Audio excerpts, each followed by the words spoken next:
Hey guys, how you guys doing? We got here another KR patch review for you guys. Of course, they are translated on Babel, so check that out. I'll definitely link to that in the description. So let's go right into it. We got Berthe Raid and Character Balance patch this time. So for the barbaric white ghost castle, stage 1, Hardon's doppelganger target debuff icon is changed, and target debuff is removed when stage is cleared, so a bit of quality of life there.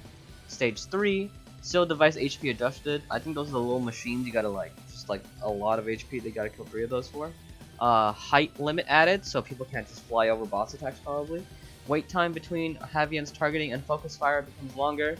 Watching the raid, seeing Havion shoot people with the targeted missiles, it seemed like there was not much delay. Like you had to react instantly, so this is gonna be really nice. Havion's carpet bombing damage increased. I think they just didn't do much damage. And Havion's chemical bomb debuff icon is shown, just more information is always good. And in the Altar of Wishes, stage 2, soul fragments HP adjusted and can now be debuffed. Not sure what the soul fragment is. Oh, it's those little balls. I think those are the orbs in that fight, the orbs you had to kill when Berthe takes you to the other side of the stage. And the ice pillar can be debuffed in both stage 2 and 3.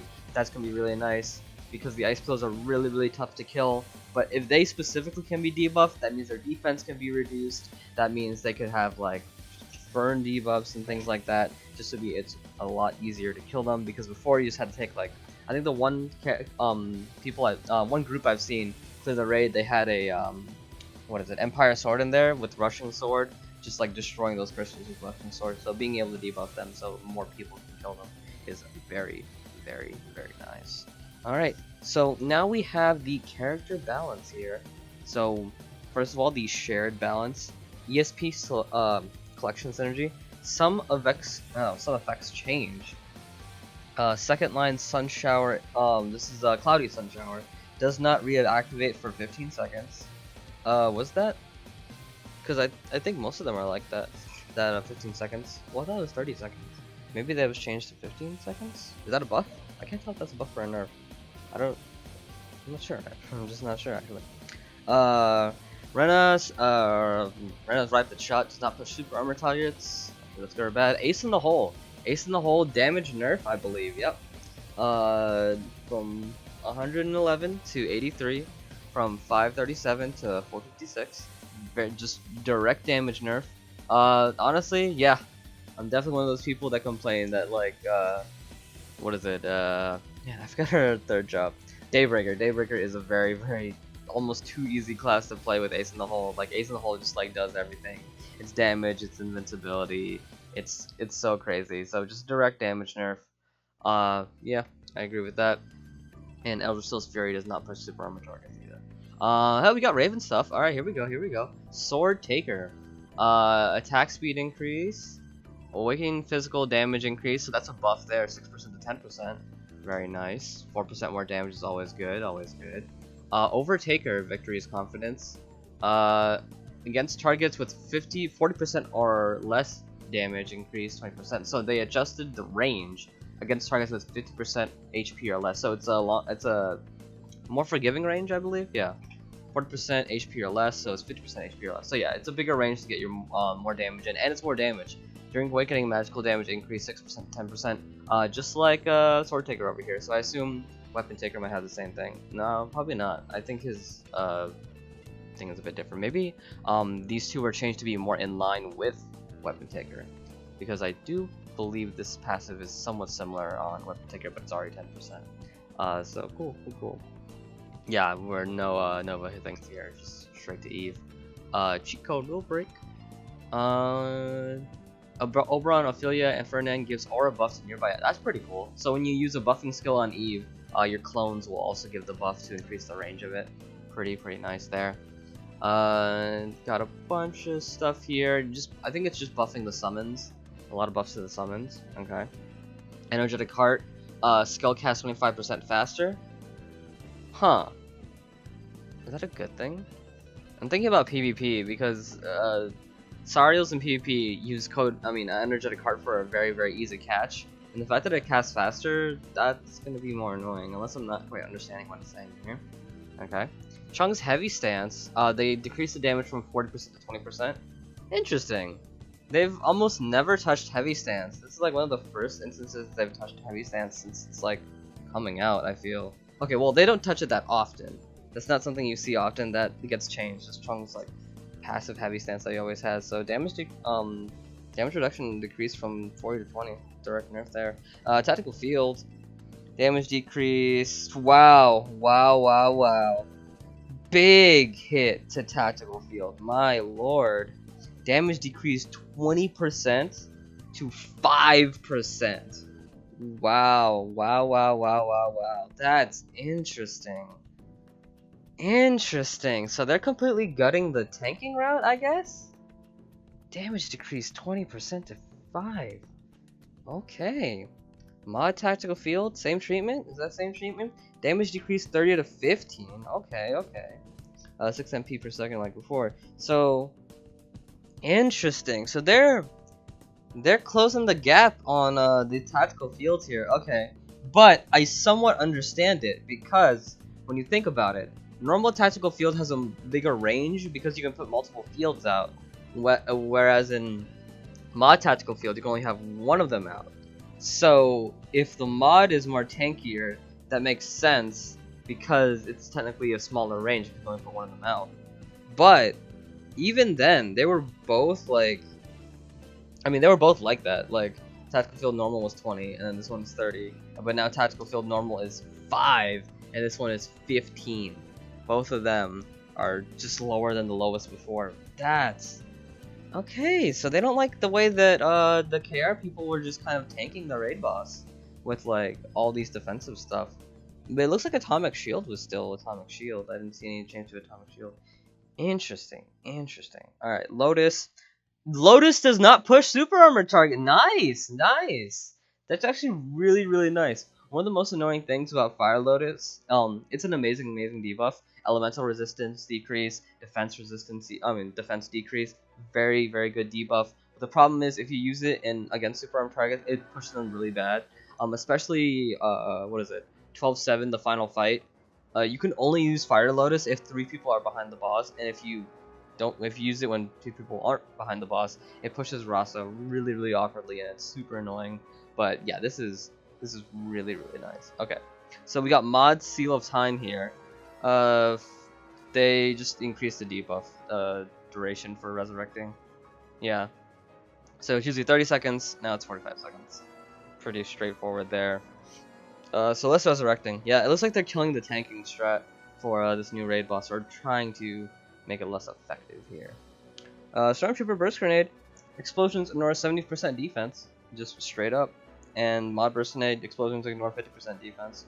Just straight up, just buff there. Just the skill ignores defense. Sounds cool to me. Sounds cool. I guess Rose needs buffs. A lot of people don't play Rose, so go for it here. If we got Madness, so special active damage increased from 13 to 20. It looks like everything else is the same except for the cooldown. Cooldown 5 seconds. Wow, wow, wow. Okay, the Rose buffs. The Rose buffs. Okay, Crimson Rose. Alright, special active damage increase. 20% special active damage is very, very nice. And cooldown to 5 seconds for like its reactivation. 5 seconds? Like that's a big jump from 20. Like you gotta wait 20 seconds before. Now you only gotta wait 5 seconds to like reactivate it. Sounds pretty nice to me. I don't know. Crimson Rose. You Rose players? What's up? Getting some buffs here. Alright. Got some blue hen stuff. The cast does not push super armor targets. Same thing before. You're not pushing super armor targets. Wexel. Seed absorption 7 to 15 seconds. I guess that's a buff. Rule of the Abyss. When you use special active skills 3 times, but now it's only 2 times. Okay. Eternity Winner, Great Berthe. Amazing Shot, that's a buff. Yep. So I'm not even sure what that is. Daydreamer's Help Nisha. Makes her more tanky? Yeah. Receive damage decrease 10% to 18%, so a more tanky Nisha. Interesting. Nisha Labyrinth, Nisha Power. Memories from Forest, give allies buffs when summoned. Summoning buffs don't stack with each other. Gives allies. Oh, okay. So we have a new tank now? Is that what's going on? So if you summon Poco, you give allies physical damage reduction 8%. You summon Wookiee, damage from bosses reduced by 15%. Summon Zumu, 10% boss damage increase. Okay. And summon BB, BB's power per second, HP 5% recovery to all allies. Interesting. Summoning buffs don't stack with each other. And so, yeah, okay, you can only have one of them. That's it. Okay, this is good. This is good. This is what they need to do with more characters. This thing that they just did to Nisha. So they just changed Nisha Labyrinth to whatever she was before. I'm not really sure what Nisha Labyrinth was before, but she's like a support now. Like, actually, like a pretty nice support. And you have like a variety of options here in the ways you want to support your team. Physical defense, damage reduction from bosses, damage increase to bosses, per second HP recovery. So you can be a little offensive support, more defensive support, high physical support, depending on what the boss is. That's actually really, really nice, and it's something I think a lot more characters should have. We need to have a lot more supports, in my opinion. I think a lot more characters need supportive effects. This is a great step. This is a great step. I don't know what Nisha Labyrinth's job was before. I just don't see many Nisha Labyrinths here and there. But giving her a support job now is like, that sounds really nice to me. I don't know. Any Nisha Labyrinth players watching this video, what do you think? I think from a person who doesn't play Nisha or doesn't know much about Nisha, this sounds really cool. Like this sounds like a whole like shift in gameplay. That sounds really nice. All right, and finally another Nisha Labyrinth thing. Change in HP reduces skill MP cost by 80% for a certain time. So I guess some passive changes. Okay, real quick. Again, I want to focus on this Nisha power thing. So yeah, so Nisha Labyrinth is now a support, and I don't know. I really want more characters to have this. There's so many characters in this game that like are like awkwardly DPS. Like they just kind of have damage, but the damage just doesn't kind of like match up to other people. Like I can think of like Innocent, for example, or like Catastrophe in some examples, or like things like that, where like they're DPS, but they're not as good DPS as like people similar to them, like or Anemos 2. That's another one. They just kind of don't DPS as well as other high DPS, and then they don't have support skills, so they're just kind of in this awkward spot where they have decent DPS and they don't support the team that much, so they're like very in this awkward spot. And I think Nisha was also in that awkward spot, just like I guess she's kind of supposed to be DPS, like she has some things. I'm not sure if she has support skills before. I'm not going to speak on that because I'm not sure, but having her have this is like really cool in my opinion. More supports in the game. There's nothing wrong with more supports in the game. I think more classes should have supports. It's like, it's so weird when you think about it, right? Because like there's only 2 super armor users. Both of them are Chungs, and we have 2 healers, and both of the healers are magical healers. How come we don't have any physical healers? Like, you know, let's get a physical healer in on here. I think this is a great direction. I think this is a great direction for the game in general. I think more characters should have supporting capabilities. Very nice. Yeah, that's the patch. Interesting bounces all the way around. It seems like they're trying to kill or not kill, or more like just somewhat disencourage the whole tanking strategy people were using against against Berthe. At least for Centurion, or just a general nerf to Centurion's tanking capabilities, which is weird. You think they would nerf Centurion's damage capabilities, not his tanking capabilities, but that's what they're doing. And a bit of quality of life to the Berthe raid. I'm glad they're not nerfing the Berthe raid like completely. Most of the stuff here is just like a quality of, except for the seal device HP adjusted thing.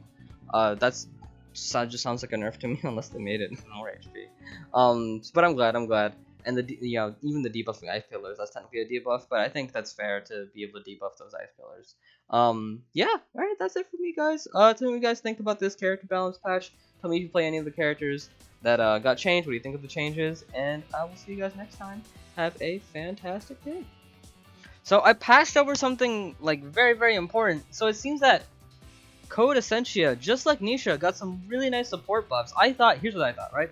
I thought the summons increased the range of the normal Eve buff, you know, the one that gives you like physical. I think it's like what, physical magical attack, something like that. Was it critical? I'm not sure. Anyway, I thought they would increase the range of that buff. Like when Eve activates that buff, like her other summons also activate their buffs. Kind of like Mega Electron Ball. Like when Eve fires a Mega Electron Ball, the other summons fire a Mega Electron Ball. That is not what it is. It is just like Nisha, where they give just different buffs to your nearby allies. So here we go. Oberon will give you special active skill damage increase. Ophelia will give you physical magical defense increase and receive damage decrease 10%.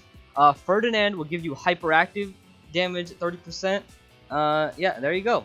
So not anything for Little Scout but we have something for Oberon, Ophelia, and Ferdinand. Ferdinand, very interesting one. Hyperactive damage 30%. That's a good chunk of hyperactive damage, especially in the Berthe raid, where he will lock out actives like 100 MPs, 200 MPs, 300 MPs, and you can only use like masterclass skills, commands, and what's the other one? Hypers. This is of course hypers. So yeah, having Ferdinand there, yeah, pretty nice. Yeah, again, just a little bit reiteration for myself for the Nisha part.